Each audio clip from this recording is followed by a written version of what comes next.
Of course, it was really surprising to find out about the Working for Cures Champion program and to hear that I was recognized in that way. It's really gratifying. You know, I've been working representing pharmaceutical industries to the public for a number of years now.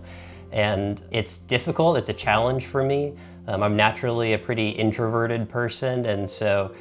it takes a lot of energy for me to be able to step outside my comfort zone and share. So when I found out that I was recognized, it was gratifying and pleasing to know that people saw the work that I was putting out to represent our industry to the public and to share a little bit of my experience as a pharmaceutical researcher, that was something that was valuable and that people recognized was helping to make a difference in the way people viewed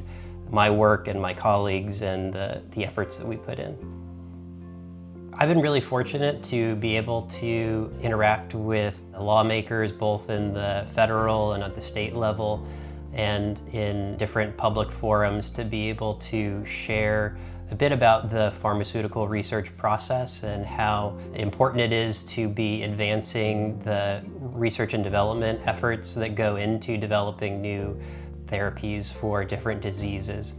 One of the really great things about UCB is that we devote around 25% of our revenue into R&D, which is far above the industry average,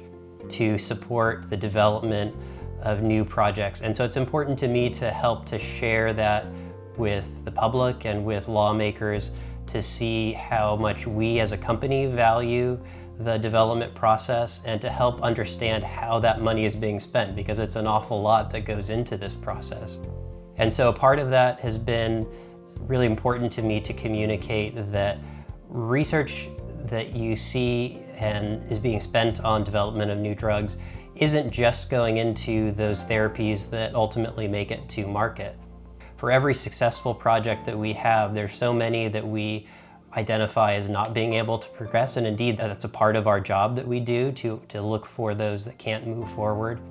and to allocate our resources as judiciously as we can towards the ones that will ultimately succeed. But it's really important for us to help people understand that these are all essential costs and part of the process that need to be spent in order to make it to the diseases that are being treated, the cures that we're discovering. And so it's important to me to help lawmakers understand that process that we go through and to help the public understand the work that we do on a day-to-day basis that is the reason why we spend our entire lives and careers working to produce new cures for patients. Yeah, I feel really fortunate to work for a company like UCB that prioritizes connecting researchers with patients throughout the process of the drug development pipeline. So whether it's meeting patients or seeing patients who've been treated by the therapies that we've produced, it really helps us to maintain motivation to see the long-term impact of the work that we're doing every day and to see the light at the end of the tunnel when we're going through tough times and seeing negative results, to look for the positive that will ultimately come when we're successful along with the people that we work with to produce a new therapy that can help a patient to